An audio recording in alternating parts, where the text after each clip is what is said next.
And after that, I realized I like it. But after I finished my study, I realized that I like it, but I don't want to make money from it. I don't want to chase it as a job. Uh,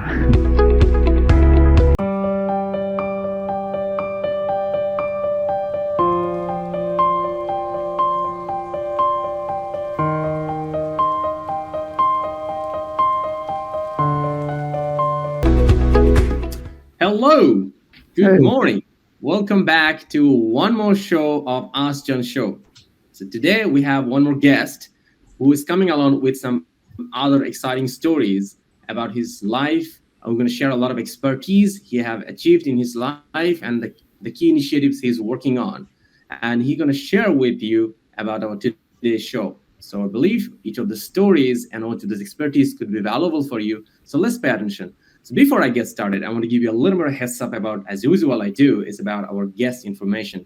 So today our guest has a bachelor degree for Manchester Metropolitan University, and then he started his career in United Kingdom, and then he started a different aspects in his career. He was working on a project director role, then he worked on as a sales manager as well too, and then currently he's a co-founder and the chief executive officer for MVP Vietnam, and he's been running this initiative almost 3 years. And not only the CEO, but he was also the co-founder of this initiatives. So I'm so glad to invite all of you to today's guest, the CEO of MVP Vietnam, Mr. Mike. Hello, Mike. How are you doing yeah. today? Hey, nice to meet you, and thank you very much for the invite today. It's a pleasure to be on the show.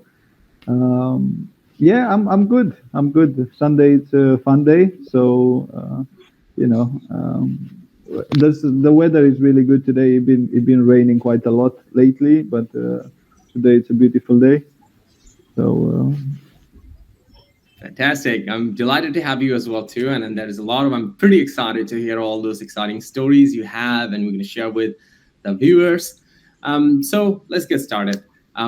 So this is one of the thing I love hearing from different and founders and the CEOs is this one, because a lot of young people right now, they are 20s, and many of them has a dream to be a CEO or have a dream to become a founder. And different founders and different CEO has some particular key actions they took when they were at their early 20s. So on that one, I want to start with my first question with you to know about your journey. In the 20s, when you was in 20s, what of the 5 things did you do or skill did you acquire which really helped you to become a CEO and also the co-founder of MPV Vietnam? uh, funnily enough, but I'm still in my 20s. I'm actually only 27. So Great. I guess the main points that lead to what's happening today is, I guess I was born with a bit of an entrepreneurial spirit, because since I know myself, I've always been interested in the business side. And then I would say the second point is, my father was also a real estate agent. So since growing up, he had his office in our house. So I always been involved in this kind of environment, which sparked my interest during this time. But obviously, when you are a kid, you only see the good parts of running a business. So he wasn't really involved. But after that, I would say I started my first business before even starting high school. Uh, and that's not, the typical lemonade stand as we see in movies and cartoons. But it was actually a second-hand clothes selling. That was like when Facebook just appeared, and it was like forums.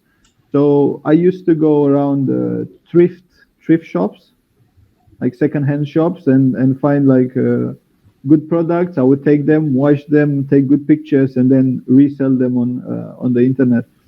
So that was my first business when I was 14 years old.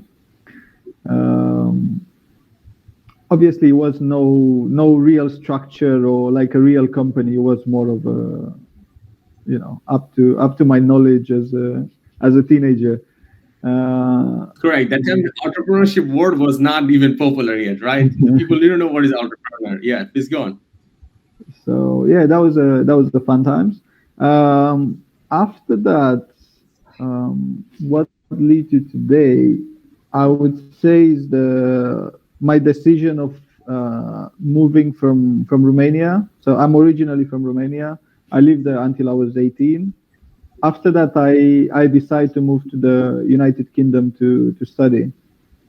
So at the time, I had really no idea what to do with my future. When I was 18, I had no real plan, and I guess that's applying to a lot of young people and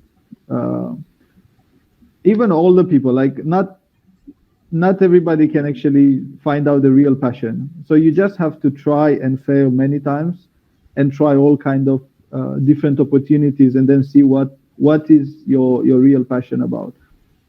So yeah, when I moved to UK, I went to study traditional medicine. So I have a degree in acupuncture.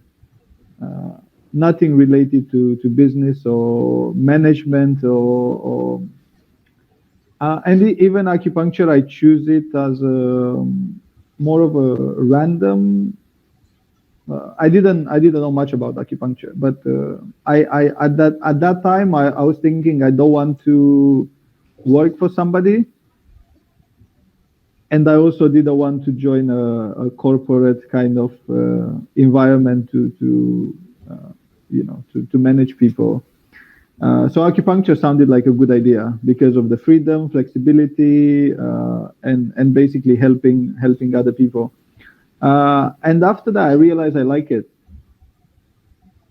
But after I finished my study, I realized that I like it, but I don't want to make money from it. I don't want to chase it as a job. So yeah, that was one of the main points. And during my studies in university, I also had the chance to work in all kind of environments, work with different people, and I pretty much done any kind of jobs, from working in restaurants, in bars, pretty much any student jobs, at different extent and for different length. And at some point, one of the jobs that actually I think kind of changed my future. I was working in a nightclub. I was a glass collector. So working, 14, 15, 16 hours per night. The sleeping pattern was totally messed up. And then I managed to progress within a year from glass collector to bar manager. And my boss at the time, he gave me a chance to organize a event. So that's when I had an idea, which I prepared for quite a while before I start an events company. So that was basically my second startup. It was an events company focusing on the Southeast Asian student market. Because I was thinking, okay, if a Romanian guy in UK can organize Southeast Asian parties, then I can pretty much do anything. And I had that inspiration from a guy born in Nigeria, live in Scotland, and organizing events for Romanians. And he was very successful with this. So I would say, oh, if this guy can do it, I can probably do it as well. So lucky with my boss at the time, he gave me the chance to organize my first event. And it was actually a lot more successful than I thought. And within 3 years, we developed this company to one of the largest events company in north west of UK. So we had events in 5 different cities. We had Manchester, where I was studying, Liverpool, Leeds, Preston, Lancaster, under 3 different brands. So we had all kind of different events, and everything started as I mean, there were 2 ways. One, I never feel like I was working. You know, it was all about networking and bringing people together, and create something from nothing, really. You know, and the feeling of achievement after you work for maybe 1 month to organize an event, and then it lasts for only 4 hours. You know, the party 4 or 5 hours, and then all those people are coming together and enjoying themselves and being happy. Is just a very, very rewarding part of the business. So yeah, that was another point, and I enjoy that, and I've been doing it for about 3 years. And then when people see you do well, then everybody want to do, I wouldn't say the same, but pretty much the same. So when I started, there were 2 companies in this niche. After 3 years, there were about 10 companies. And yes, it was, and it was a very stressful environment, because, as I say, you prepare for 1 month, but until the event is actually happening, and you are halfway through, and you make sure everybody's getting paid, there is no incidents, everybody have a good time, and it's a busy party, then there is no guarantee, you know. So all that is 1 month of stress, constant stress, and everything. It's gradually until the moment you open the doors and people are coming in, because you don't know, you might make good money or you might lose all the investment. It can happen very, very, very quick. So when I finished university, I decided is not something that I want to do for long term. And I went to China for a year. I decided to move to China. I had a job offer. I was teaching English there, but after a couple of months, I didn't like it. So I started looking into e-commerce projects. So I tried a few products. I launched my own brand of baby products and sell them on Amazon. But that didn't really work out. So it was just was a bit of a fail. But that was fine. You know, after that, I realized it's not. I didn't want to stay in China for too long.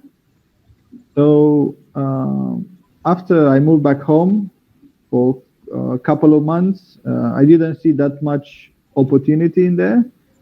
Then I moved back to the UK for a couple of months, and at that point I just realized, because I traveled to Vietnam a couple of years ago, and I fall in love with this place. So always at the back of my mind, it was that I want to come here and try to start something here.